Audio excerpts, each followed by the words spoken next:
मेरी दादी कहा करती थी, बेटा साधु संत बड़े अच्छे लोग होते हैं। एक तो वे तुम्हें लोगों की मदद करते हुए दिखेंगे या फिर उन्हें भगवान की लीला समझाते हुए। और अहंकार, साधु संतों में अहंकार नहीं होता बेटा। साधु संत बड़े विनम्र लोग होते हैं। आई विश मेरी दादी आज जिंदा होती तो मैं उन्हें ये वीडियो दिखाता।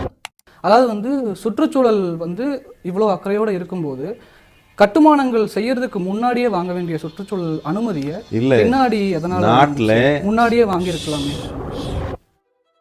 So there is this BBC reporter जो जग्गी वासुदेव से सवाल पूछ रहे हैं कि क्यों उन्होंने अपने आश्रम का कंस्ट्रक्शन करने से पहले फॉरेस्ट डिपार्टमेंट की परमिशन नहीं ली थी। जग्गी वासुदेव के पास इसका कोई जवाब नहीं है।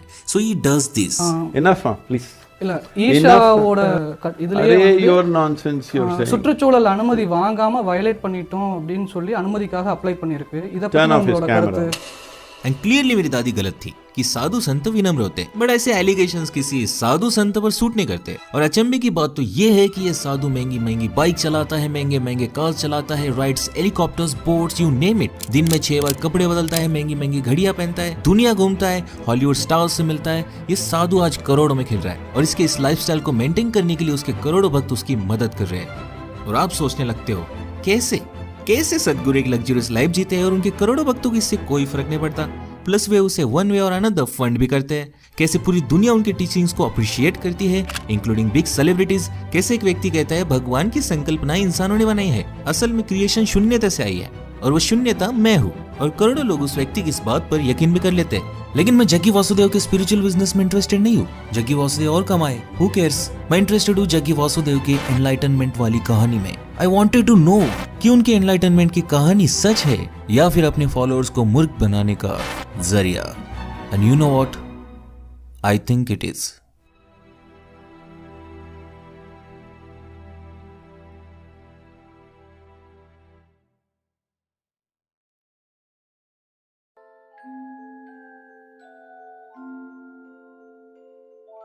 जग्गी जी अपनी किताब में लिखते हैं, एक दोपहर वे चामुंडील के एक पत्थर पर बैठे हुए थे। उनकी आंखें खुली थी पर अचानक उनके साथ कुछ तो होने लगा।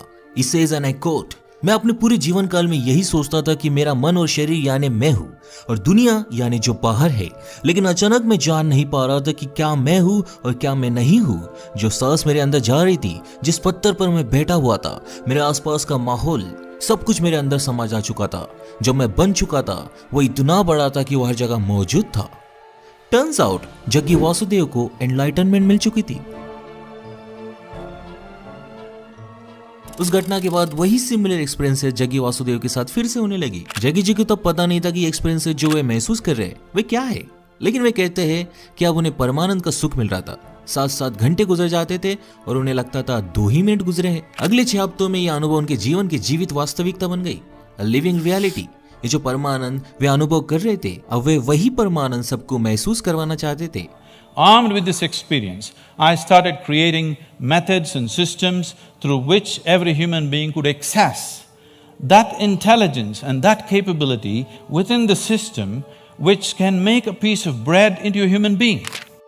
उन्होंने ऐसे मेथड्स इजाद किए जिनके माध्यम से वे लोगों को एनलाइट कर सके। उस मेथड का नाम था इनर इंजीनियरिंग और इस मेथड को दुनिया भर में पहुंचाने के लिए उन्होंने non profit organisation Isha Foundation की शुरुआत की। जग्गी जी को बचपन से ही भगवान पर विश्वास नहीं था। वे अपने बुक एनकाउंटर द एनलाइटन में लिखते हैं, आप कृष्ण की पूजा करते हो क्योंकि आपके दादाजी ने आपको कहा कि कृष्ण की पूजा करो। ऐसी पूजा गलत है। अगर ऐसा व्यक्ति आपके समाज में रहने आ जाए तो आप उसे फांसी पर लटका दोगे क्योंकि आपकी माँ बहनें उसके साथ रास लीला करना चाहेगी और उधर क्या होगा आपको पता भी नहीं चलेगा। जग्गी जी ये भी मानते हैं कि दुनिया के सारे शास्त्र, धार्मिक किताबें, शिक्षाएं, फिलोसॉफीज जो लोगों ने कही या इजाद की है वे सब निरर्थक है। All the scriptures, all the teachings, all the philosophies, all the great things that people have spoken about, all of them are worth nothing. He says people go to temples and they hallucinate gods. लेकिन अगर इस दुनिया को भगवान ने नहीं बनाया तो फिर किसने बनाया? But according to Jaggi Vasudev, creation nothingness से आई है। When I say Shiva, don't imagine the calendar figure you've always seen. When we say Shiva, what it means, that which is not. So they say Shiva is a cosmic man lying down across the cosmos and he is nothing. He is not physical matter, he is nothing, but he is opaque. And then Shakti came and she danced around, a certain level of energy danced around. When Shakti danced around, he got irritated and he woke up. So he got angry and he roared. When he roared, the yoga says, he spat out galaxies.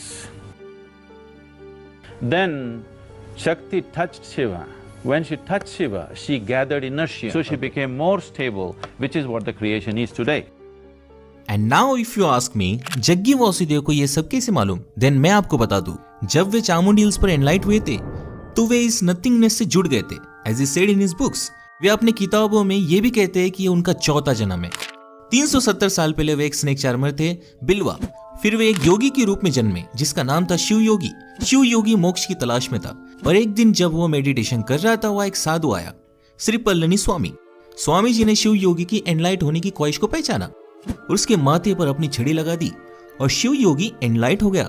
लेकिन इसी के साथ शिव योगी के ऐसे सपने का हिस्सा बन गया जो पिछले 15,000 सालों से पूरी नहीं हुई थी। Many thousand years ago, there was a yogi whose name was Sunira, and she took on an impossible project.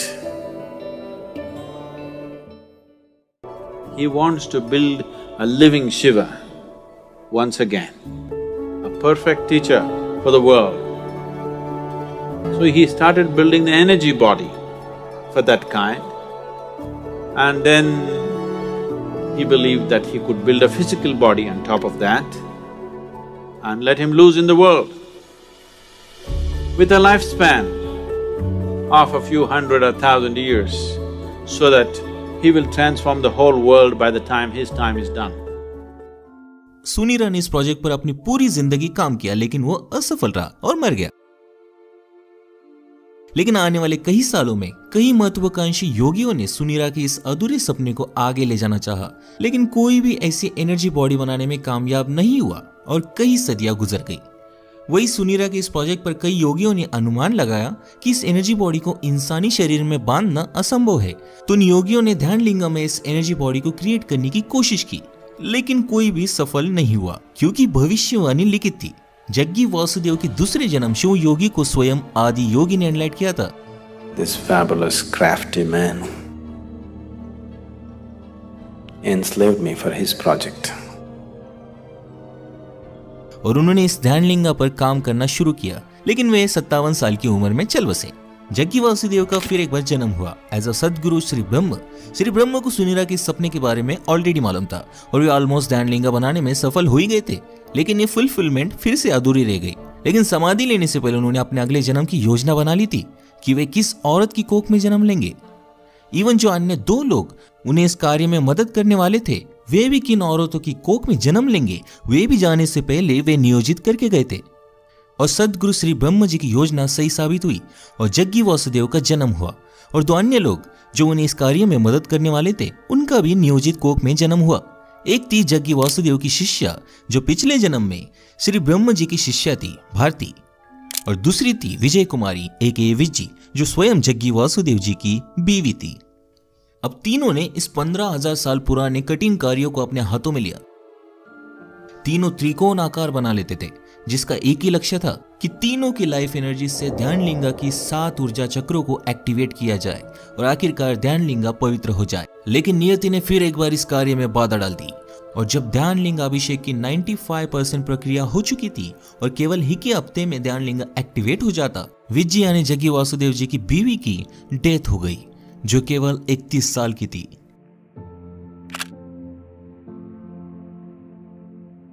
Jaggi जी ने बताया कि विज्जी ने महासमाधि ले ली है। This is a nation where there have been thousands of incidents where people have left their body consciously.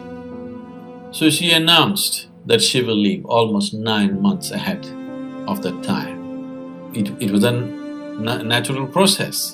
ध्यान लिंगा का काम रोकना नामुमकिन था और जग्गी वासुदेव इसे इसी जन्म में पूरा करना चाहते थे।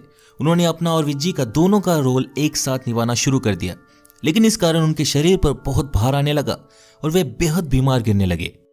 In about 8 months, maximum of 8 months, I aged about 25 years during the consecration process. Certain period of consecration, about 8 months' time, people just saw me like I am aging, like so extremely fast. I became, from a very vibrant young person, I just became an old person, absolutely, totally weak and shaky in 8 months' time. My hair braid. लेकिन उन्होंने हार नहीं मानी और 3.5 सालों बाद and to be exactly 24 जून 1999 को ध्यानलिंगा, जिसमें स्वयं शिवा की एनर्जी है, वो हम सब के लाभ के लिए तैयार हुआ।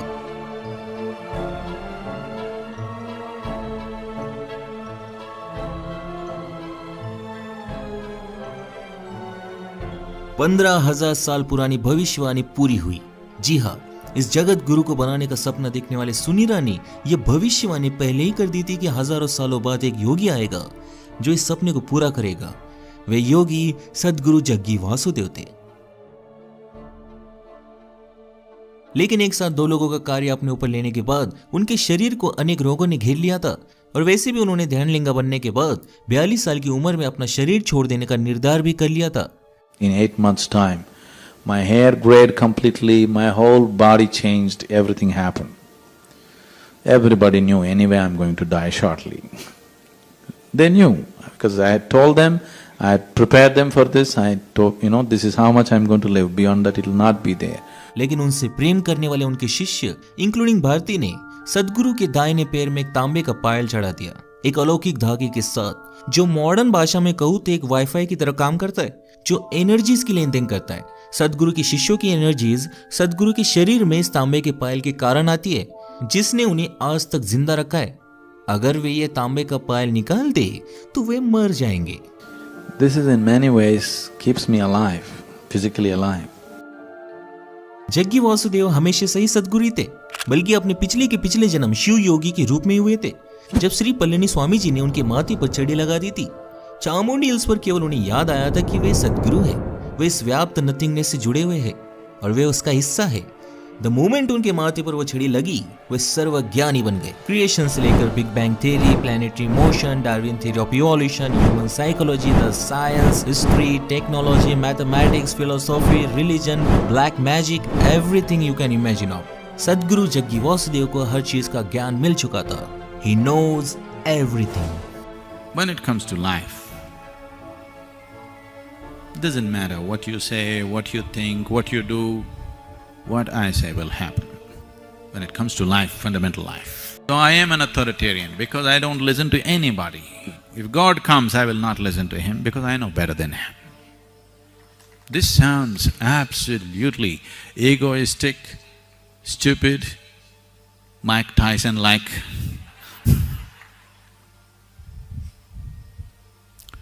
But what can I do? It's true. But wait. There is a problem. Jaggi जी ने तो कहा था उनके वाइफ विज्जी ने महासमाधि ले ली थी, लेकिन विज्जी के पिता के अनुसार तो विज्जी का मर्डर हुआ था और वो मर्डर सदगुरु जग्गी वासुदेव ने किया था।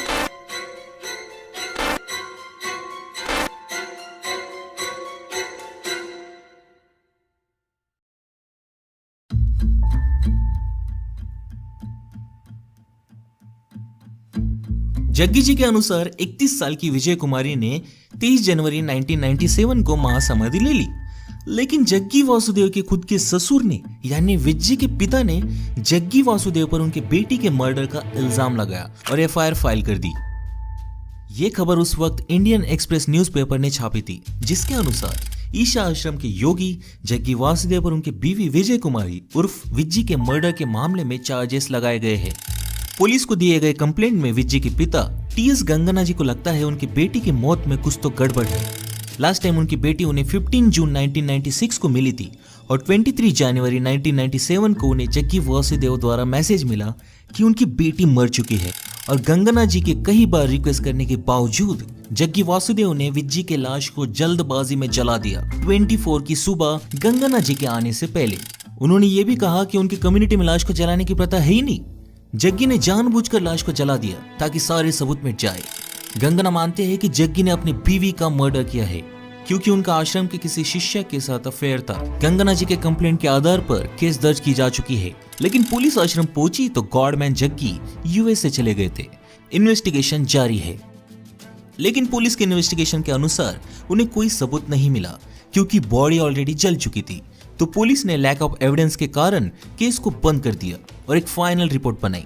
लेकिन इस फाइनल रिपोर्ट में उन्होंने विज्जी के पिता टीएस गंगना जी द्वारा बताई गई बातों पर कोई इन्वेस्टिगेशन नहीं की थी।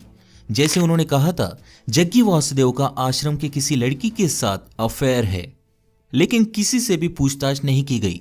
इवन जो लोग वहां समाधि एवं अंतिम संस्कार के वक्त मौजूद थे उनसे भी कोई पूछताछ नहीं की गई।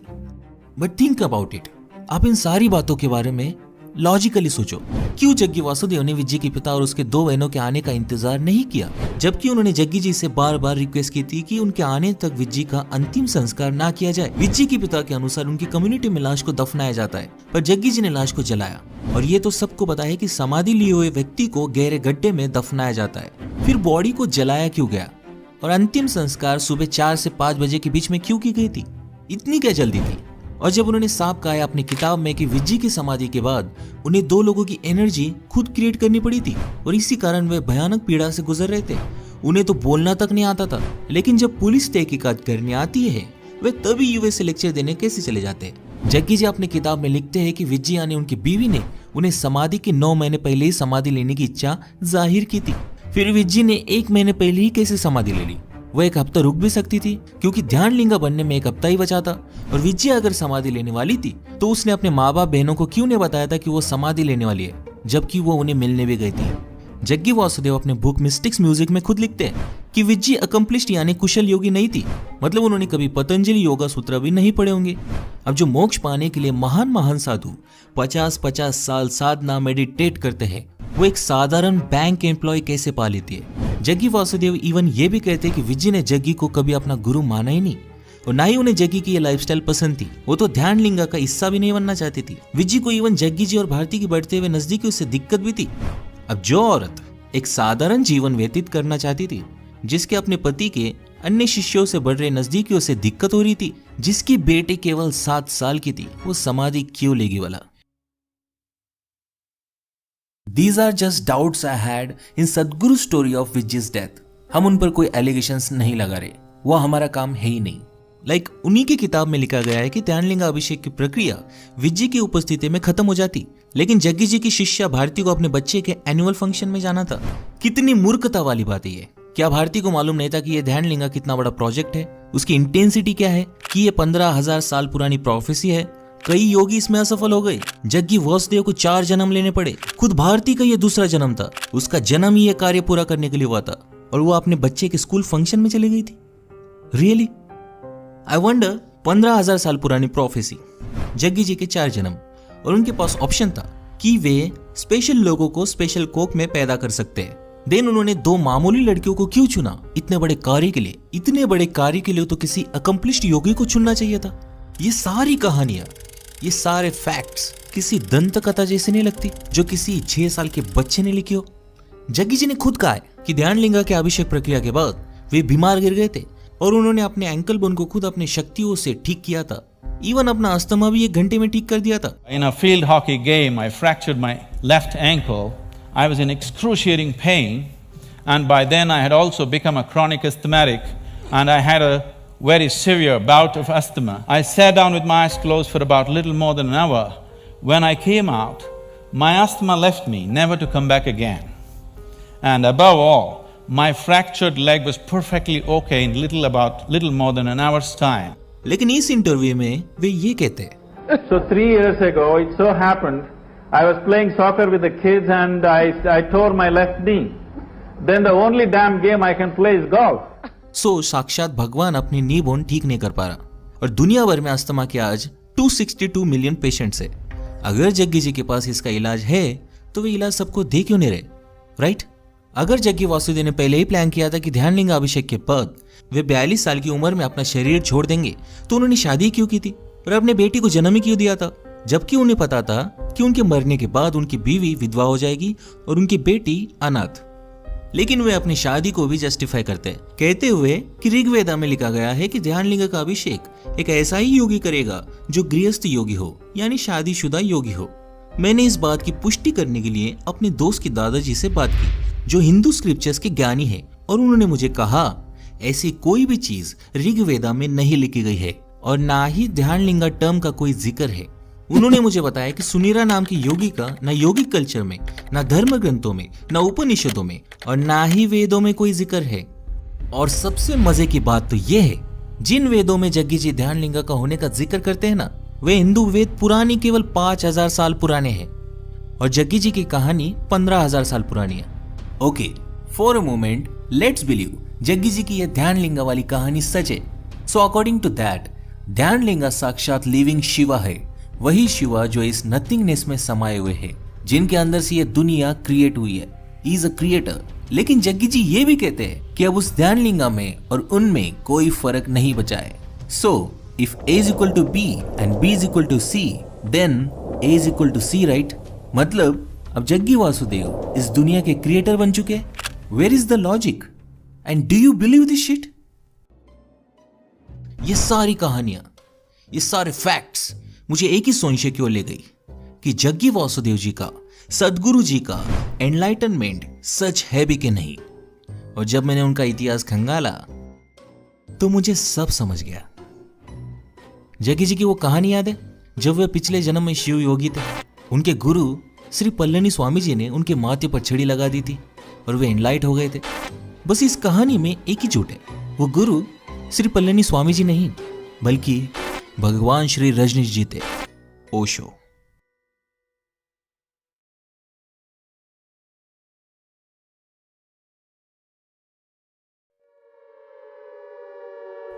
सो 70 के दशक में अमेरिका में गरीबी, वॉर, रेशियल भेदभाव के कारण लोगों का ट्रेडिशनल रिलीजन्स पर से विश्वास उठ चुका था और तब अनेक स्पिरिचुअल लीडर्स ने इन वल्नरेबल लोगों को अपनी स्पिरिचुअलिटी प्रीच करना शुरू कर दिया।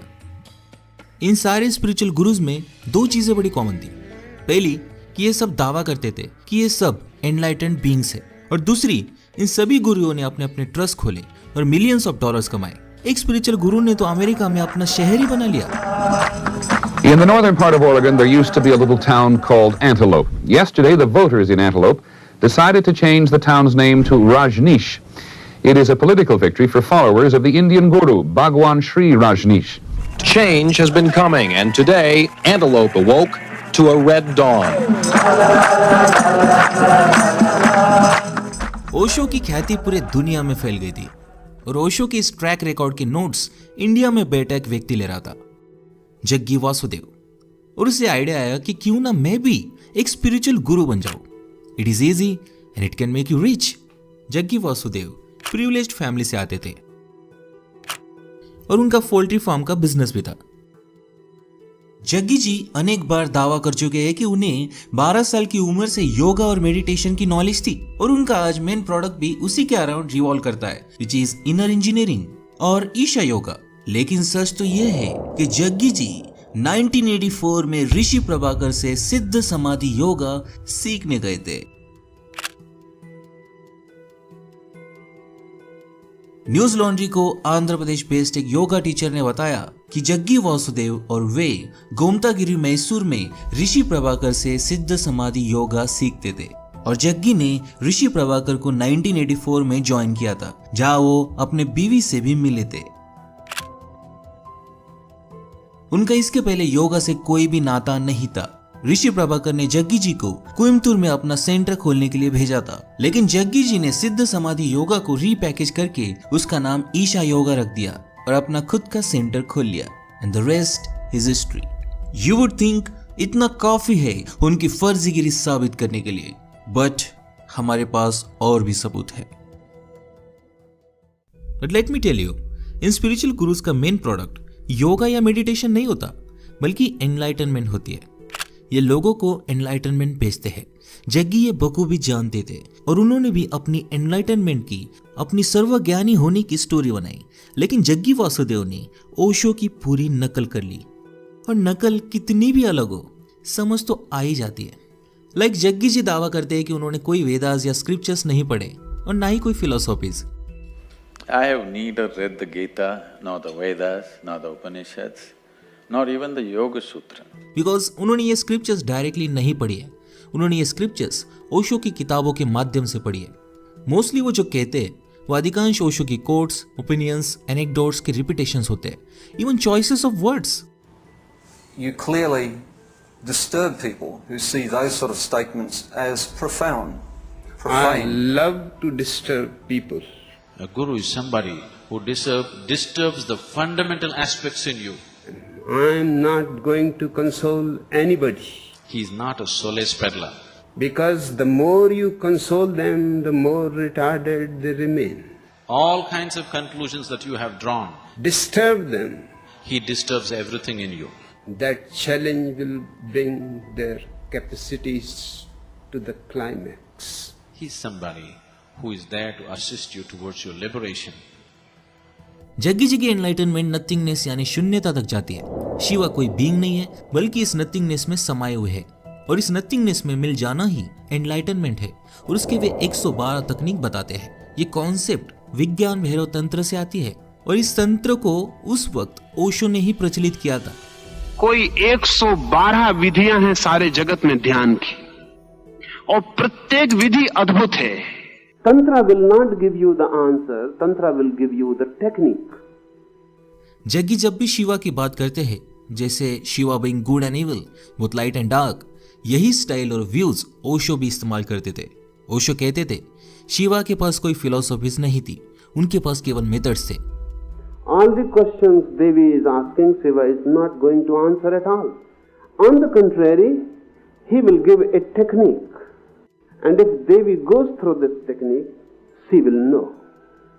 यह बात उन्होंने खुद को और अपने कोर्स को डिस्क्राइब करने के लिए रख ली। Once they understand few basics, then we teach methods with which they can make these dimensions within themselves in a conscious manner. This is not a philosophy, this is a technology. Jaggi जी हमेशा कहते हैं, Now, whatever I say, don't believe this. But don't be a fool and disbelieve this. Guess what, ये quote उन्होंने कहां से उठाया? ओशो की किताब I celebrate myself, God is nowhere, life is now here से।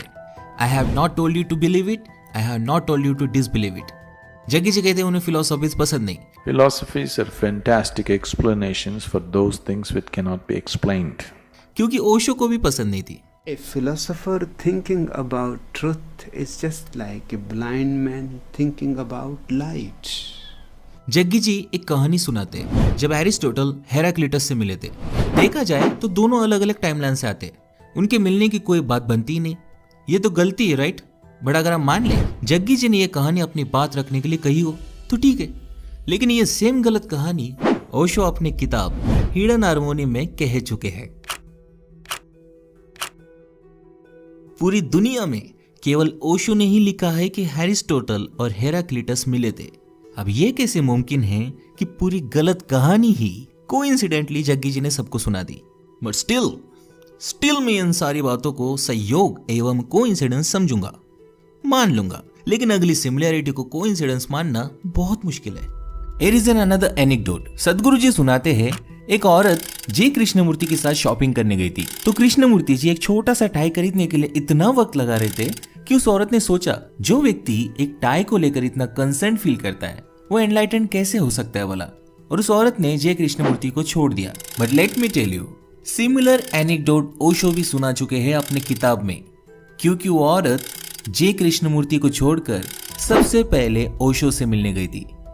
एंड आई डोंट नो कि सदगुरु को इस कहानी के बारे में कहां से मालूम पड़ा।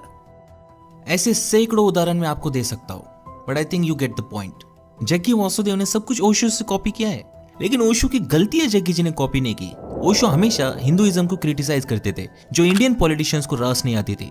पॉलिटिशियंस ने ओशो पर दबाव बनाया और उन्हें मजबूरन देश छोड़ना पड़ा। जग्गी जी भले ही ओशो के पद पर चल हिंदुइज्म को क्रिटिसाइज करते रहे, लेकिन उन्होंने ड्यूअल कैरेक्टर अपनाया।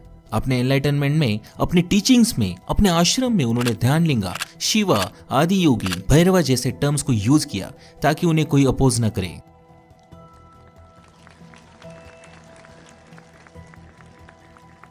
अब हालांकि स्पिरिचुअलिटी और रिलीजन का कोई नाता नहीं होता, लेकिन जग्गी वासुदेव ने साइंस, हिंदुइज्म और स्पिरिचुअलिटी इन तीनों का मिश्रण बनाया है अपनी एनलाइटनमेंट की कहानी बनाने के लिए। बिकॉज जग्गी जी जानते हैं कि इस देश में अपना स्पिरिचुअल बिजनेस चलाना है तो इन बाबाओं की तकनीकी इस्तेमाल करना आवश्यक है। बस सत्य साईं बाबा हाथ की सफाई से चमत्कार दिखाते थे और जग्गी वासुदेव कोबरा का जहर पीकर चमत्कार दिखाते हैं।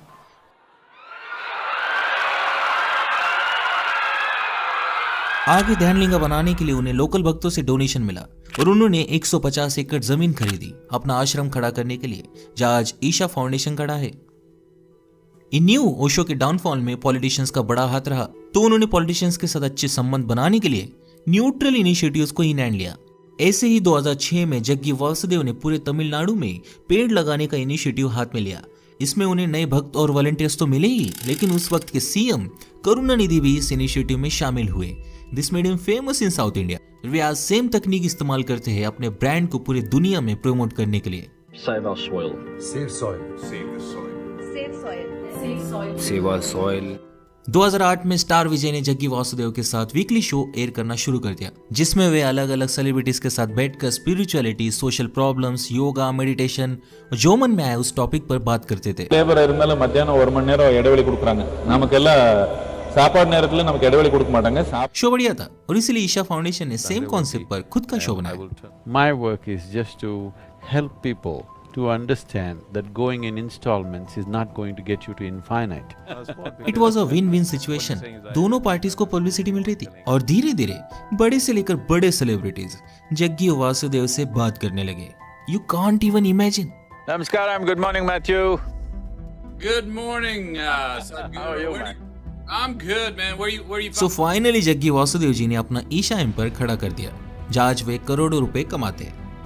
एक झूठी एनलाइटनमेंट की कहानी ने जग्गी जी को इस मुकाम तक पहुंचा दिया। आज जग्गी जी के करोड़ों फैंस हैं दुनिया भर में, लाखों पार्ट टाइम वॉलंटियर्स और हजारों फुल टाइम वॉलंटियर्स जो फ्री ऑफ कॉस्ट काम करते हैं उनके आश्रम में। जग्गी वासुदेव ने सिंपली अपने पोल्ट्री और कंस्ट्रक्शन बिजनेस को स्पिरिचुअल बिजनेस में ट्रांसफर कर लिया। एज्यूम लगभग 1980 से ही उन्होंने डिसाइड कर लिया था कि उन्हें कौन सी कहानियां बोलनी है, किस तरह बोलनी है, ताकि वे लेजिट लग सके और अपने ईशा एम्पायर को खड़ा कर सके। इवन बिजनेस मॉडल अगर आप ध्यान से देखें तो ईशा फाउंडेशन में कुछ भी फ्री नहीं है। छोटी से लेकर छोटी चीज को डोनेशन के स्वरूप में बेचा जाता है ताकि सरकार को टैक्स भी ना देना पड़े। जग्गी वासुदेव जी ने एक faith based business model create किया है, टैक्स फ्री स्टेटस पाने के लिए, अपने स्पिरिचुअल प्रोग्राम्स को बेचने के लिए, बुक्स एंड मर्चेंडाइज बेचने के लिए, and most importantly full time volunteers के रूप में फ्री लेबर पाने के लिए। ओशो की किताबें पढ़कर उनकी टीचिंग स्टाइल एनलाइटनमेंट कॉपी कर आज सदगुरु जग्गी वासुदेव बहुत बड़े मुकाम पर पहुंच गए। उनके कुछ फैंस को पता है कि वो ओशो की कॉपी करते हैं, लेकिन वे आर्गुमेंट देते हैं कि क्या फर्क पड़ता है कि सदगुरु जग्गी वासुदेव ओशो की कॉपी कर रहे हैं, इससे तो लोगों का फायदा ही हो रहा है ना, करने तो कॉपी। लेकिन मैं उनसे एक ही सवाल पूछूंगा, सदगुरु जग्गी वासुदेव को ये एनलाइटनमेंट बेचते बेचते 30 साल से ज्यादा हो गए, लेकिन उनको छोड़ के एक भी व्यक्ति को एनलाइटनमेंट मिली है क्या? और मिल भी नहीं सकती, क्योंकि ओशो की लॉन्ग टाइम सहयोगी मां आनंदशीला कहती है, He dangled the carrot of enlightenment. He declared few people enlightened. It was a hoax. In that sense, yes. Enlightenment एक छल है, झूठ है, धोखाधड़ी है।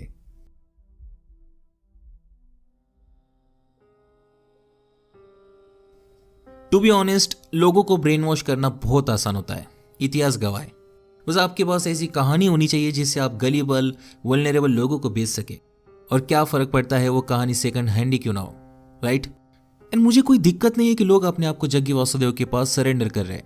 अगर आपको मदद हो रही है देन प्लीज आप जाइए, लेकिन इतना जरूर याद रखिए, आश्रम में आपको एक कोर्स के बाद दूसरा कोर्स खरीदने के लिए ब्रेन वॉश किया जा सकता है, और आखिर में आपको अपनी रियल लाइफ छोड़कर आश्रम में संन्यास लेने कहा जा सकता है, जबकि जग्गी वासुदेव खुद एक लग्जरियस लाइफ जीते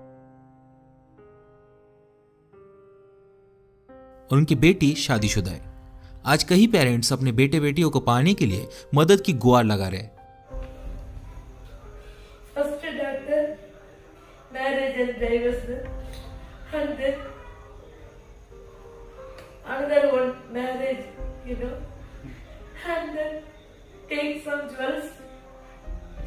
Isha yoga, Isha yoga, Isha yoga, and he settled. लेकिन उनकी कोई नहीं सुन रहा, उनके बच्चे ब्रेन वॉश हो चुके हैं। Namaskaram. I'm Mayu from Isha Yoga Center. Mamati. This is regarding the allegation that our parents have given that we are staying here against our wishes and we've been forced to stay here. I would like to clarify that I'm here out of my own wish and my interest. I'm here because this is the only thing that would give me fulfillment and happiness. And I chose this out of my own will and nobody has forced me or compelled me to stay here. मुझे कोई दिक्कत नहीं कि लोग Isha foundation में जाकर महंगे महंगे कोर्सेज खरीदते हैं, आश्रम में वक्त बिताते हैं, लेकिन तकलीफ तो गरीब को हो रही है ना। मुझे कोई दिक्कत नहीं कि यूथ जग्गी वासुदेव को पसंद करती है, लेकिन जग्गी वासुदेव का विजडम आपको मूर्ख बना सकता है। That I'm sure. If a woman delivers a male child, the quality of the milk that she produces is in a certain way. If she delivers a female child, the quality of the milk is totally different. If she delivers twins, one male and one female, one breast will ooze certain type of milk, another breast will ooze another kind of milk. This is the level of intelligence invested in this body.